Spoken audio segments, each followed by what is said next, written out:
Last episode में देखते हैं नेजी भी फाइट में शामिल हो जाता है और नेजी उन सभी से हंसते हुए कहता है ये बहुत ही एक्साइटिंग है। ये पहली बार है कि हम इतनी जबरदस्त पार्टी कर रहे हैं, क्या तुम्हें पता नहीं है? और नेजी अपने आसपास देखते हुए कहता है ओ मुझे यहाँ कुछ जाने पहचाने चेहरे दिख रहे हैं। और क्रिलो भी सेंट पैरल को देखकर अपने मन में कहता है मैं सच में उसे नहीं देख सकता, लेकिन फिर भी मुझे यकीन है कि मैं गलत नहीं हूँ, यही है। और दानयांग भी क्रिलो को काफी प्यारी भरी नजरों से देख रही होती है। क्रिलो भी काफी खुश होते हुए कहता दानयांग, और कहता क्या वो क्रिलो लव है? दानयांग भी कहती है क्रिलो, और क्रिलो कहता क्या वो ऑस्ट्रेलिया में फाइट में शामिल होने के लिए यहाँ है? कहता बैशलाओ क्या ये नेजी का ग्रुप है? और उसे नेजी का बात याद आता है कि खैर इससे फर्क नहीं पड़ता कि तुम कहाँ जाते हो, हम एक दूसरे से फिर मिलेंगे।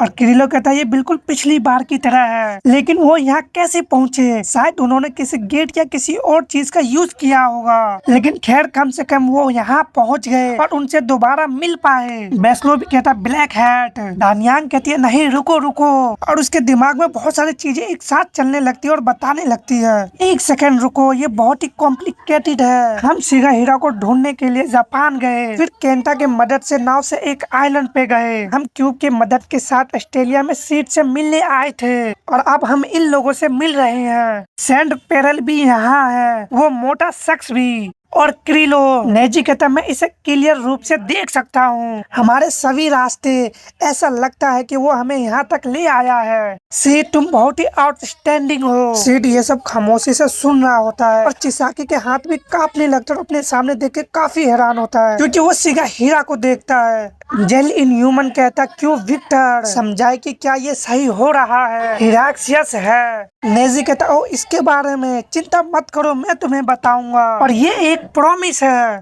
जब तक तुम मेरे सवालों को जवाब दोगे और वही करोगे जो मैं तुम्हें करने को कहूंगा, तो फिर हमारा दिल तय हो गया। सबसे पहले तुम मेंटर आए है, तुम सीट के प्रति वफादार है, और यहाँ तक कि तुम ये भी कहते हो कि तुम उसके मकसद के समर्थन करते हो, तुम इसलिए काफी यूजफुल शख्स हो। मेंटर इससे हैरान होता और नेजी कहता है और हाँ तुम सच में बहुत ही अच्छे लग रहे हो, और ये सिर्फ मजाक है क्योंकि आज का दिन अब तक का काफी बुरा रहा है। हम कुछ समय पहले का सीन देखते हैं जहाँ पे होरन का हालत काफी खराब होता है। दानयांग उसे उठाने लगती है, कहती है कम ऑन होरन उठ जाओ सांस लो, और पीछे चिसाकी का भी हालत काफी खराब होता है। तभी होरन खांसने लगता है, चिसाकी भी अपने मुंह से ब्लड को ठोकने लगता है। दानयांग कहती है अरे क्या तुम ऐसी स्थिति में सोते रहोगे, जागो बेवकूफ। होरन कराते हुए कहता बस करो दर्द हो रहा है, और चिसाकी काफी ज्यादा हाफ रहा होता है। तभी नेजी कहता ठीक है, और वो किप विक्टर के गर्दन को पकड़ चुका होता है और कहता है क्योंकि तुम एकमात्र बचे हो, ये बातचीत के लिए बिल्कुल सही समय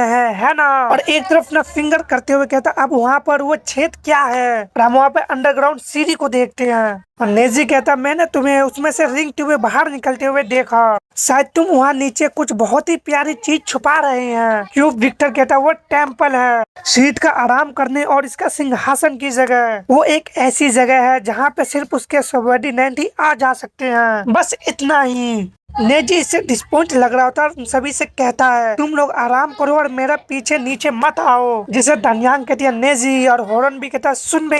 नेजी क्यूब विक्टर को नीचे ले जाते हुए कहता है यहाँ बहुत बदबू आ रही है, और फिर से हंसते हुए कहता है मैं यकीन नहीं कर सकता कि ये शख्स इतनी गंदगी भरी माहौल में किंग की तरह बर्ताव कर रहा है, मैं इतना जेलस हूँ कि लगभग रोने लगा हूँ। तभी नेजी अपने सामने देखकर अपने मन में कहता है ये प्रिजन, यहाँ कुछ भी नहीं है सिवाय ब्लड की स्मेल के अलावा, और प्रिजन को गिनने लगता 1 2 3 और 4, और नेजी क्यूब विक्टर को घसीटते हुए ले जा रहा होता और कहता है मुझे इस गुफा में लोहे की सलाखे का एक गुच्छा दिखाई देता है। क्यूब विक्टर कहता है ये उन लोगों के लिए है जिन्हें छोड़ दिया गया है, जिससे नेजी हैरान होता है। क्यूब विक्टर कहता है ये वो जगह है जहाँ सीड अपने फाइटर को रखता है। नेजी भी हैरान कहता फाइटर। क्यूब विक्टर कहता हाँ ये सही है, जो छोड़े गए लोग होते हैं वो हमेशा एक दूसरे से लड़ते रहते हैं, ये एक फाइटिंग कंपटीशन है जहाँ जो सबसे स्ट्रॉन्ग बचेंगे उसे सीड की मोहर मिलेगी, उसका हायर लेवल हो जाएगा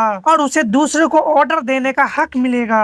नेजी अपने मन में कह रहा होता कंपटीशन छोड़ा हुआ, वो अपने लोगों को कंट्रोल करने के लिए और स्ट्रॉन्ग लोग ढूंढ रहे हैं। समझ गया उसकी सिस्टम तो काफी उलझी हुई है। वो पहले वाला बैटल सेक्स का क्या हुआ? और हम देखते ऊपर से चिसाकी और दानयांग भी अंडरग्राउंड शेरी को देखते हुए कहती है ये एक गहरी गुफा है, क्या वहाँ सब कुछ ठीक है? उसने हमसे कहा है कि हम बस उसका इंतजार करें। हॉर्न कह रहा होता, केंटा अपने पंख इस तरह फैलाओ ताकि तुम मुझे धूप से बचा सको।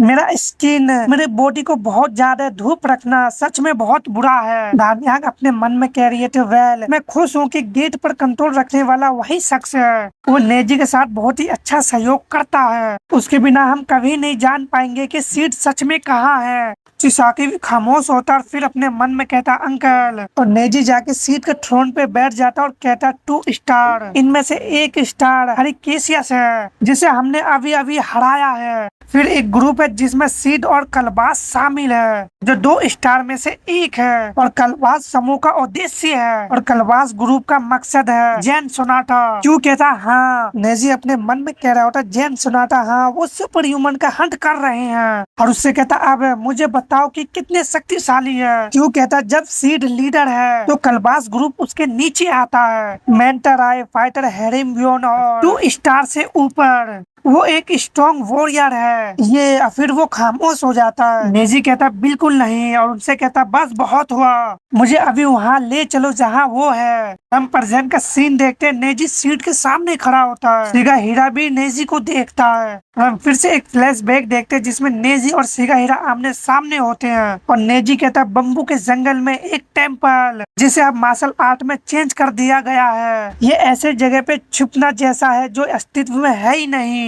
लेकिन क्या ये किसी भूतिया घर जैसा नहीं लगता? बस अपने सोल को वहीं छोड़ दो। प्रेजेंट में नेजी उसे देखते हुए कहता, मैंने सोचा था कि तुम मर गए हो। क्यूब विक्टर के सिर को छोड़ देता और कहता, दानियांग प्लीज वहाँ जाकर जांच करे। सेंट पैरल और वो रूसी। अपने मन में कहता, इसकी उम्मीद नहीं थी। दानियांग भी इससे हामी भरती अपने पोर्टल को एक्टिवेट करती है। इससे सारे इनह्यूमन काफी कंफ्यूज होते हैं। हॉर्न और दानियांग उस पोर्टल से निकलने लगते हैं और कहती है, क्रिलो। क्रिलो भी काफी खुश होते हुए कहता, दानियांग क्या तुम ठीक हो? तुम लोगों को क्या हो गया और तुम किस हालात में हो? दानियांग कहते, क्या बकवास है, तुम्हारी आंखों में ब्लड है। हॉर्न भी देखते हुए कहता, वेल। क्रिलो हंसते हुए कहता, ऐसा इसलिए है क्योंकि समुद्र के ऊपर एक फाइट हुई थी, एक लंबी लड़ाई थी इसलिए। दानियांग भी हैरान से कहते, क्या? कहा? आखिर क्या हुआ? क्रिलो कहता, ये एक लंबी कहानी है इसलिए। हॉर्न अपने मन में कह रहा था, मेरी तो सांस फूल रही है, मैं यहाँ की सिचुएशन में तालमेल नहीं बैठा सकता, मैं तो उनका ठीक से ग्रीट भी नहीं कर सकता। माफ करना, मुझे बात करने में डर लग रहा है। बैचलो, ये दानियांग है, इसे ग्रीटिंग। बैचलो कहता, मैं जानता हूँ, मुझे पता है, लेकिन ये ईगल बार बार ऊपर क्यों फड़फड़ा रहा है? और हमें बताया जाता, दानियांग वो उन्हें देखकर बहुत खुश लग रही है, ऐसा लगता है कि वो उनके साथ घुली मुली है। दानियांग कहती है, नहीं केंटा, वो हमारे दोस्त है, उन्हें चोट मत पहुंचाओ। क्रिलो कहता, ऐसा नहीं है, बात सिर्फ इतनी है कि मुझे पक्षी से डर लगता है। हॉर्न अपने मन में कहता, क्यों? क्या उसे अचानक देखकर उत्साहित है? नहीं, फिर भी वो सच में मेरी परवाह करती है। तभी हॉर्न को याद आता और कहता है, क्या मैं कुछ भूल गया? वो शख्स। नेजी आगे बढ़ते हुए कहता, एकजुट खड़े होकर हम खड़े हैं, बिखर कर हम हार जाएंगे। इससे पैरल भी नेजी को देखता है। नेजी कहता, खैर जब आप यूनाइटेड कहते हैं तो आप गलत नहीं है, और हंसने लगता है। और पैरल को भी वो समय याद आता है जब नेजी से वो पहली बार मिली होती है। नेजी अपने हाथ को आगे बढ़ाते हुए कहता, ये हमारी दूसरी मीटिंग है, मेरा नाम नेजी है। पैरल भी उसे देखते फिर उसके हाथों को पकड़ लेती है। और नेजी कहता, बहुत ही अच्छे, लगता है अब आप तैयार है, तो चलिए इस पार्टी को शुरू करते हैं और हमारा गोल जीतना है। अगर कोई विरोध नहीं करता तो फिर मैं आगे बढ़ता हूँ। ऊपर से मेंटरा ये सब देख रहा होता है। अपने मन में कहता, वो अजीब सफेद बालों वाला शख्स, हाँ वो वही होगा, वो सुपर ह्यूमन जो बेहेमोथ के कोरिया पर अटैक करने के दौरान आया था, वो सुपर ह्यूमन जिसने अभी अभी रिएक्शन को हराया। अगर वो यहाँ हेडमैन से मिलने आया है तो हम उसे कोई जानकारी नहीं दे सकते, भले ही ये संभव हो। एक बात तो साफ है, वो शिगाहिरा से जुड़ा हुआ है। और मेंटरा आगे बढ़ते हुए सीड के पास पहुंच जाता और उससे कहता, सीड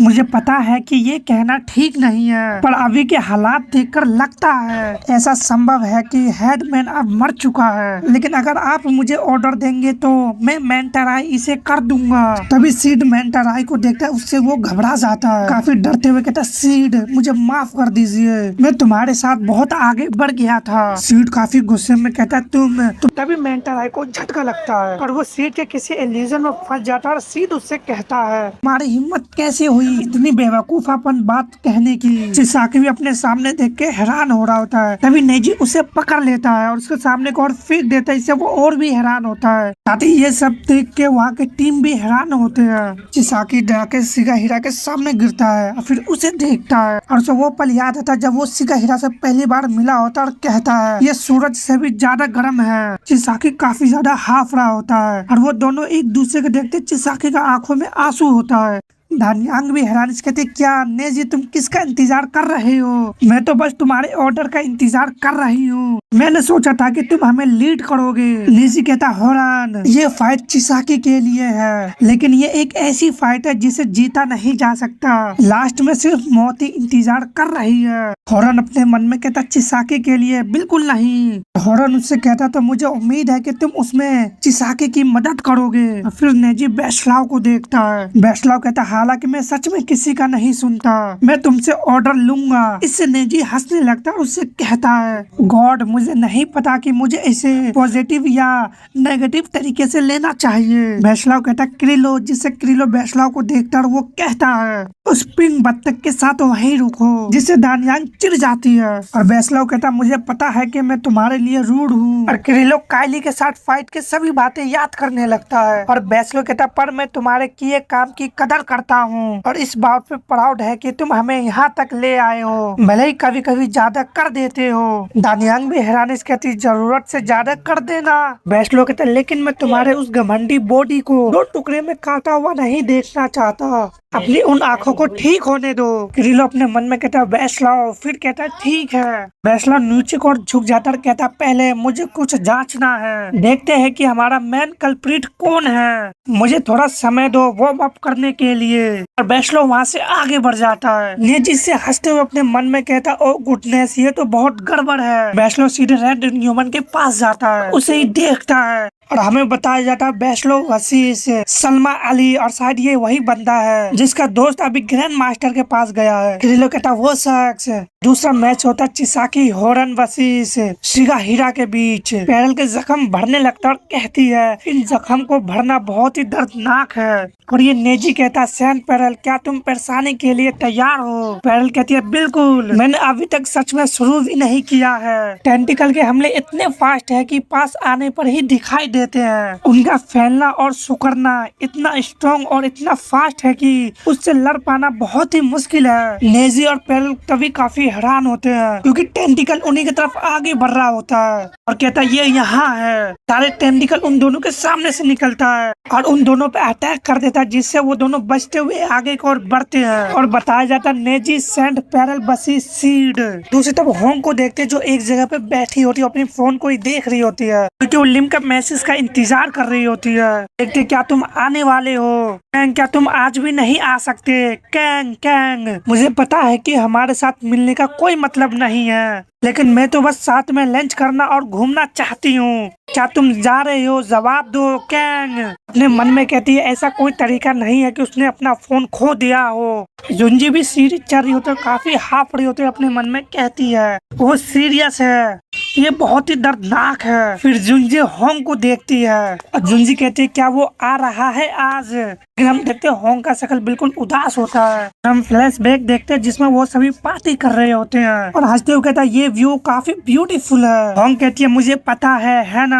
होंग कहती है जरा सोचो अगर हम फिर यहीं आराम से डिनर करने के लिए मिलेंगे तो कैसा रहेगा? एक कहता है बिल्कुल। और वो लोग ऐसे ही काफी सारे बातें करने लगते हैं और प्रेजेंट में कहती है शायद वो बिजी है या कुछ और। जुंजी कहती है दूसरों का क्या? होंग कहती है वो नहीं आ सकते। जुंजी कहती है खैर ये तो बहुत बुरा है, मैंने किराने का सामान भी खरीदा ताकि हम कुछ खा सके, चलो हम अकेले ही रहते हैं, यही रह सकते हैं, मेरे पैरों में ऐठन हो गई है। होंग कह रही होती ये क्या बकवास है लीम में। अब दूसरी तरफ फॉरेस्ट रोड नियर का देखते हैं और ये माउंट ग्योपो में होता है। हम फाइनली काफी एपिसोड के बाद अपने एमसी को देखते हैं फिर वो अपने फोन को चेक करता है। हम देखते हैं होंग का कॉल आ रहा होता है। उसे देखकर लिम खामोश होता है और हम कॉन्ग के पीछे देखते हैं तो डू और लिम पहुंच चुके होते हैं। लिम कहता अरे वो कॉन्ग है ना। डू कहता हाँ मैंने तुमसे कहा था कि वो यहाँ होगा। लिम कहता मैं ये भी जानता था कि वो यहाँ आएगा, लेकिन क्या वो वहीं तक जा रहा है तो हमारी अगली प्लान क्या है। वो कहता वेल। तभी वो दोनों हैरान होते हैं और कैंग कहता तुम यहाँ क्या कर रहे हो दोस्तों। डू कहता कैंग। लिम कहता क्या हो रहा है, तुम वहाँ क्या कर रहे हो, और हंसने लगता है और कहता खैर हम यहाँ सिर्फ इसलिए आए हैं क्योंकि हमें तुम्हारी याद आ रही थी, तुम जानते हो। और वो तीनों आगे बढ़ने लगते हैं और कैंग को बताने लगते हैं क्या तुम जानते हो कि चोल स्टूडेंट काउंसिल का मेंबर बन गया है। हालांकि वो ऐसा नहीं चाहता था, सच में उन्हें हमारे होम रूम के टीचर के जरिए नॉमिनेटेड किया गया। वैसे तुम्हें कम से कम उसके चैट का जवाब तो देना ही चाहिए। होंग इन दिनों और भी शोर मचाने वाली शख्स बन गई है, शायद वो सिर्फ जेलस है, तुम्हें पता है। कहता गुडनेस लव को समझना सच में मुश्किल है। डू तुम प्यार के बारे में क्या जानते हो। डू कहता क्या है। लिम कहता मुझे माफ करे जो मैंने होंग के साथ किया। डू कहता इसके लिए माफी मांगने की कोई जरूरत नहीं है, मैं जानता हूँ कि तुम्हारे पास अपने रीजन है। रुको कैंग मुझे लगता है कि तुम ऑस्ट्रेलिया जा रहे हो। लिम कहता हाँ कैंग मेरा एक सवाल है, मुझे लगता है कि तुम ऑस्ट्रेलिया में चल रही फाइट के बारे में जानते हो है ना। मुझे नहीं मालूम कि इस समय क्या हो रहा है, लेकिन क्योंकि तुम एक सुपर ह्यूमन हो तो मुझे पता है कि तुम जाओगे, लेकिन क्या तुम अभी वहाँ जाने के बारे में सोच रहे हो। ऑस्ट्रेलिया में जो हो रहा है वो बहुत ही दर्दनाक है, तो कैंग वहाँ कब जाओगे। डू कहता लेकिन ये तो। तभी कैंग कहता अब तुम मुझे छोड़ सकती हो, जिससे वो दोनों हैरान होते हैं। ऐसा नहीं है कि मैं तुमसे दूर जाना चाहता हूँ ली। डू ये समझना मुश्किल है, लेकिन मुझे यहाँ बहुत ही खतरनाक एनर्जी महसूस हो रही है। मुझे तुम लोगों के साथ समय बिताना बहुत ही पसंद है और मुझे खुशी है कि तुम मेरे साथ हो, लेकिन हालात को समझो, अगर हम साथ रहे तो शायद तुम बच नहीं पाओगे। तभी लिम हैरान होता है और डू को पीछे की ओर झटकता है, जिससे डू भी हैरान होता है क्योंकि हम ब्रिज पे हाइपीरियन को देखते हैं, जिससे डू और लिम काफी हैरान होते हैं। कहते हैं ये क्या है। हाइपीरियन और कैंग एक दूसरे को देखते हैं।